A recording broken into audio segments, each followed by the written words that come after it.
Genesis Kapitulo 50. At yamakap si Jose sa mukha ng kanyang ama, at umiyak sa ibabaw niya, at hinalikan niya siya.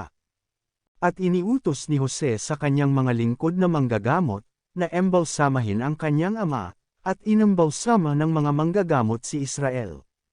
At 4 na araw ang ginanap sa kanya, sapagkat gayon ginaganap ang mga araw ng pagembalsama, at tinangisan siya ng mga Egyptyo ng 7 araw.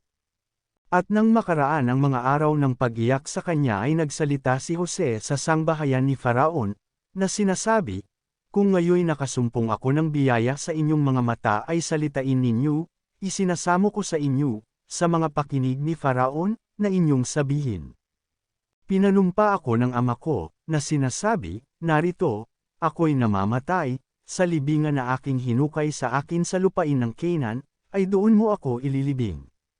Ngayon nga'y pahintulutan ninyo akong umahan, isinasamo ko sa inyo, at aking ilibing ang aking ama, at babalik uli ako."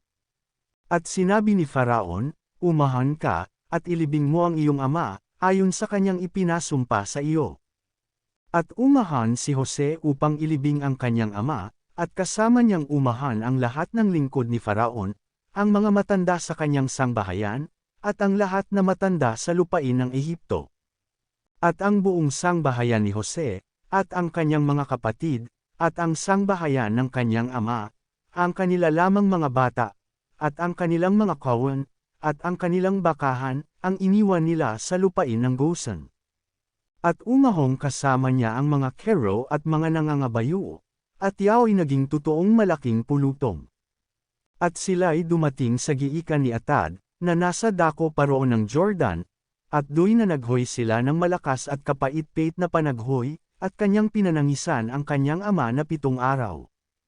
At nang makita ng mga nananahan sa lupain yaon, ng mga Kananiyo, ang panaghoy sa giikan ni Atad, ay kanilang sinabi, ito'y isang kahambal-hambal na panaghoy ng mga Egyptyo kaya't ang pangalang itinawag ay Abel Mizraim, na sa dako paroon ng Jordan. At ginawa sa kanya ng kanyang mga anak ang ayon sa iniutos sa kanila. Sapagkat dinala siya ng kanyang mga anak sa lupain ng Canaan, at inilibing siya sa yungib ng Machpelah, na binili ni Abraham sangpo ng parang na pinakaaring libingan, kay Ephron na Hethyo, sa tapat ng Mamre.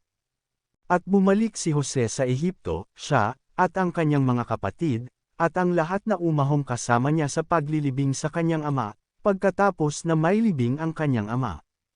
At nang makita ng mga kapatid ni Jose, na ang kanilang amay namatay, ay kanilang sinabi, marahil si Jose ay mapupuot sa atin, at lubos na gagantihin sa atin ang buong kasamaan na ating ginawa sa kanya.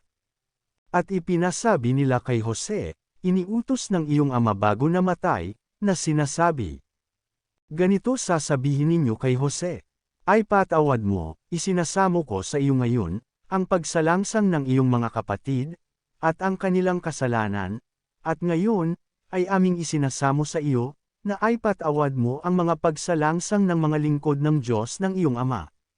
At si Jose ay umiyak ng kanilang salitain sa kanya.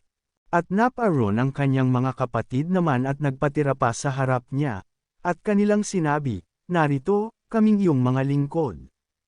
At sinabi ni Jose sa kanila, huwag kayong matakot, sapagkat nasa kalagayan ba ako ng Diyos.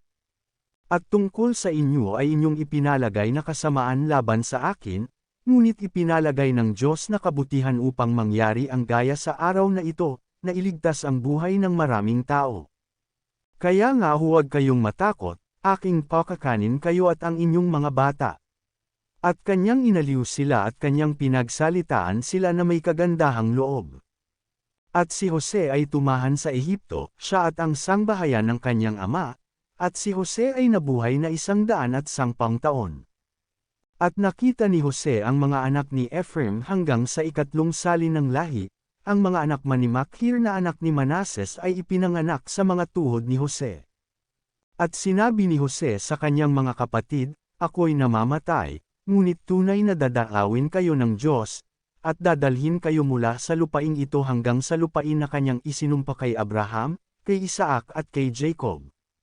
At ipinasumpa ni Jose sa mga anak ni Israel, na sinasabi, tunay na dadaawin kayo ng Diyos, at inyong iaahon ang aking mga buto mula rito.